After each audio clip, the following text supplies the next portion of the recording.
Mentor Sunil speech and hearing care का YouTube channel autism ADHD के बारे में बहुत सारी बात। मेरी तबीयत आप लोगों से बात करके काफ़ी ठीक हो चुकी है अभी तक, लेकिन मुझे लगा कि मुझे थोड़ा सा और पॉजिटिविटी गेन करनी चाहिए और एक और वीडियो बनाना चाहिए, क्योंकि ये मेरे लिए एक बहुत बड़ी सपोर्ट होती है। व्हेन आई मेक वीडियो मैं अपनी एनर्जी को कलेक्ट करता हूँ, आप लोगों को वो पॉजिटिव एनर्जी देने की कोशिश करता हूँ। ये वीडियो इंस्पायर्ड है अभी पिछले वीडियो को जो मॉर्निंग में मैंने डाला था। उस वीडियो पे लता ने कमेंट किया कि अगर बच्चे कुछ एक्टिविटीज़ नहीं कर पाते, जैसे च्यूइंग की एक्टिविटी नहीं कर पाते, कुछ खा नहीं पाते हैं, तो उनके जो थेरेपिस्ट हैं वो क्लेम करते हैं कि ये लो मसल टोन की वजह से होता है।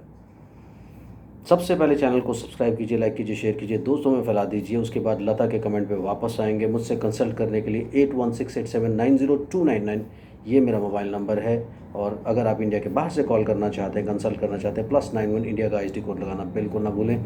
इंडियन कंसल्टेशन 500, इंडिया के बाहर से अगर आप कॉल कर रहे हैं 1000 रुपीज़ आपको अकाउंट में ट्रांसफ़र करने पड़ते हैं। आजकल 31 मई तक जो ये कोविड का लॉकडाउन चल रहा है अभी फ़िलहाल इंडिया में, उसकी वजह से ये कंसल्टेशन चार्जेस डाउन किए गए सब लोगों को फैसिलिटेट करने के लिए। जल्दी से जल्दी आप अपनी थेरेपी को ज्वाइन कीजिए।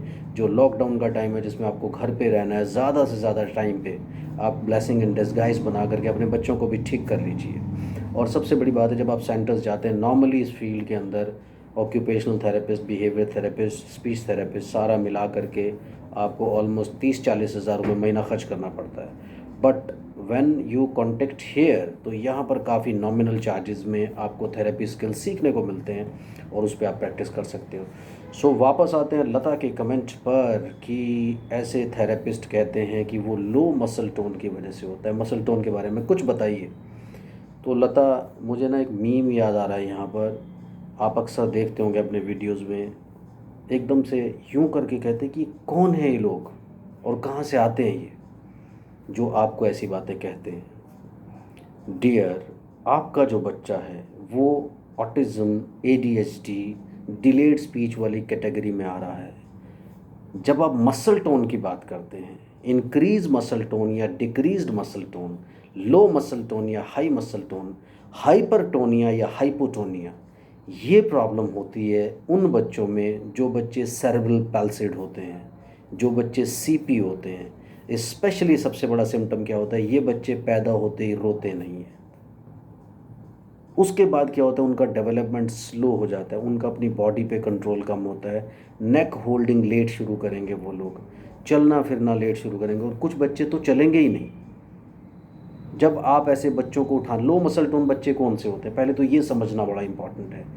ऐसे बच्चे जो पैदा होते ही रोते नहीं हैं, या प्री मैच्योर पैदा हो जाते हैं, या बर्थ कॉम्प्लिकेशंस बहुत ज़्यादा होती हैं इन बच्चों में, एकदम से पैदा होते ही बहुत स्ट्रॉन्ग कार्निक टेरस या फिर बहुत स्ट्रॉन्ग जॉन्डिस हो जाता है, ये सारे बच्चे मसल टोन के शिकार होते हैं, चाहे वो लो हो चाहे वो हाई हो। उसके अलावा जिन बच्चों में सीज़र आता है, यानी दौरे पड़ते हैं, या 1 साल 1.5 साल तक ठीक डेवलप हुए, फिर कोई दौरे पड़े बहुत तेज, एपिलेप्सी हुआ, एपिलेप्टिक कोई अटैक हुआ, या दौरे पड़ गए बहुत ज़्यादा, उनकी कोई गार्डिनल या दूसरी मेडिसिन चल रही हैं, उन बच्चों में टोन की प्रॉब्लम हो सकती है। आपका बच्चा परफेक्टली नॉर्मल है, ये टोन की बात कौन कर रहा है? टोन की बात इन बच्चों में की जाएगी। हाइपोटोनिया क्या होता है कि आपके बच्चे की जो मसल्स होंगी बिल्कुल लूज़ होंगी। जब आप उन्हें उठाने की कोशिश करोगे, अगर आप उनकी यहाँ पर हाथ डाल कर जैसे आप बच्चे को उठाते हो तो नेक बिल्कुल गिरती चली जाएगी, बॉडी बिल्कुल गिरता चला जाएगा। हाइपरटोनिया क्या होता है? ये हाइपरटोनिया क्या होता है? हाइपर मतलब ज़्यादा, ज़्यादा टोन होती है, यानी ये लोग क्या होते हैं, ये बच्चे काफ़ी स्टिफ होते हैं। इन्हें आप उठाओगे तो जैसे आपने कोई लकड़ी का टॉय उठा लिया हो, बिल्कुल वैसा वो बिहेव करते हैं। हाथ को ले जाएंगे कहीं पर भी तो यूं करके हैंड्स आएंगे, ये हाइपरटोनिया है। हाइपोटोनिया क्या होगा, हाथ आएगा तो यूं आएगा, ये हाइपोटोनिया है। यानी हाइपरटोनिया में टाइट हो जाएंगे आप बहुत ज़्यादा, हाइपोटोनिया में बिल्कुल लूज हो जाएंगे। क्या आपका बच्चा ऐसा है? कौन लोग ऐसी बातें करते हैं? कौन है लोग? कहाँ से आते हैं ये? इसका मतलब ये है कि इन लोगों ने पढ़ाई ढंग से नहीं की होती, इनकी कुछ और समस्याएं होती हैं, कुछ और प्रॉब्लम्स होती हैं। They need to check their knowledge. और मैं बड़ा सरप्राइज़ होता हूँ कि जब आपका बच्चा परफेक्टली नॉर्मल है, he does not have any disease. इन बच्चों को न्यूरो डीजनरेटिव डिजीज़ होती हैं, न्यूरो मस्कुलर डिजीज़ होती हैं।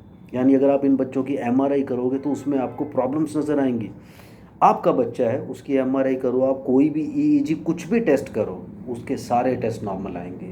उसको है सिंपल स्पीच बिहेवियर डिसऑर्डर।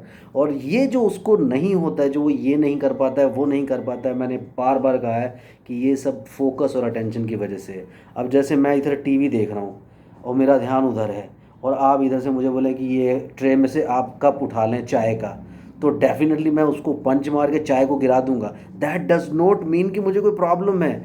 मुझे क्या प्रॉब्लम है कि मैं उस चाय के कप की तरफ अटेंड करे बगैर उस चाय को उठाने की कोशिश कर रहा हूँ। इसी तरह से जब आप अपने बच्चे को लिखने के लिए कुछ दे रहे हो, वो लिखने की कोशिश कर रहा है, लेकिन वो उसका जो ब्रेन है वो डाइवर्ट हो जाता है कहीं ना कहीं पे, शिफ्टिंग होती है एकदम से अटेंशन की, तो प्रॉब्लम है। जब आप उसे खिलाने के लिए बैठे तो वो च्यू करना ही भूल जाता है कि मुझे इसको च्यू करना, मुंह में खाना रख लेगा। फिर आपको क्या करना, उसको मैश करके देना पड़ेगा, दूसरी चीज़ें करनी पड़ेगी। तो ये सारी की सारी प्रॉब्लम्स होती हैं जो बिहेवियर ट्रेनिंग से या ऑक्यूपेशनल ट्रेनिंग से ठीक हो सकती हैं।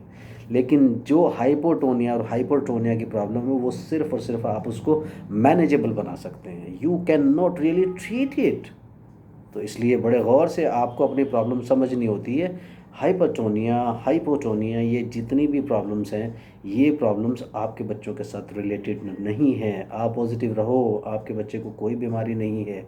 वो नॉर्मली ज़्यादा सेरेब्रल पैल्सी में होती है या सीजर डिसऑर्डर में होती है। आपका बच्चा एक सिंपल बिहेवियर डिसऑर्डर का शिकार है, जिसे हम बिल्कुल ठीक कर लेंगे। Don't worry. आज के लिए इतना ही। आप लोग भी कमेंट करते रहिए, बहुत मज़ा आ रहा है ये कमेंट्स देखकर और इनका जवाब देकर। Thank you very much, bye bye.